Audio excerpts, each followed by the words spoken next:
মানে মাটির কাদা পানি খাওয়াইছে আর 24 ঘন্টার মধ্যে আধাটা কবজা দিয়েছে, মানে একটা কবজা 2 ঘন্টা ভাগ করে দিয়েছে। অন্য কোনো খাবার টাবার দিছে না। আপনারা ভাই ওদের ক্লাস বানাইলে পরে আমরা বড় কথা বড় কথা বললে সাগরের পারে না হাওয়ার বুটে উঠাই দিছে। হাওয়ার বুটে 43 জন লোক আসলাম, সুদানি 5 জন আর বাংলা 38 জন। বাংলা 38 জনের মধ্যে কিশোরগঞ্জ ছিলাম আমি একা, কিশোরগঞ্জ গ্রামের, আর সবাই ছিল সিলেটের। আপনার 18 জন লোক মারা গেছে। 18 জন লোক সব বাংলা লোক মারা গেছে। কয়জন ভাই? 18 জন। 18 জন লোক মারা গেছে আর বাকি লোক আমরা বাংলা জীবিত আছি।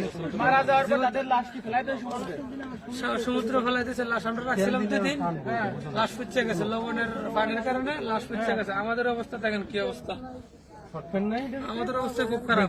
সাগরে ফেলাই দিছে না? সাগরে মানে আমরা যারা ছিলাম সবাই মিলে ফেলাইছি, না ফেলাইলে মানে লোড হলে তো মনে করেন যে আমরা বাঁচবো না, আমরা মারা যাবো।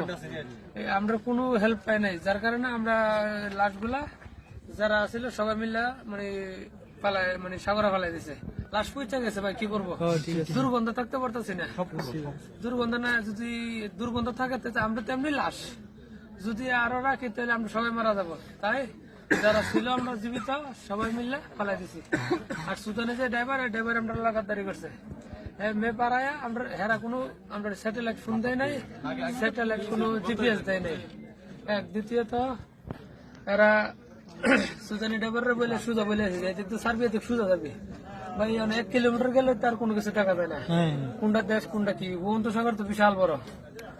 তা আমরা প্রায়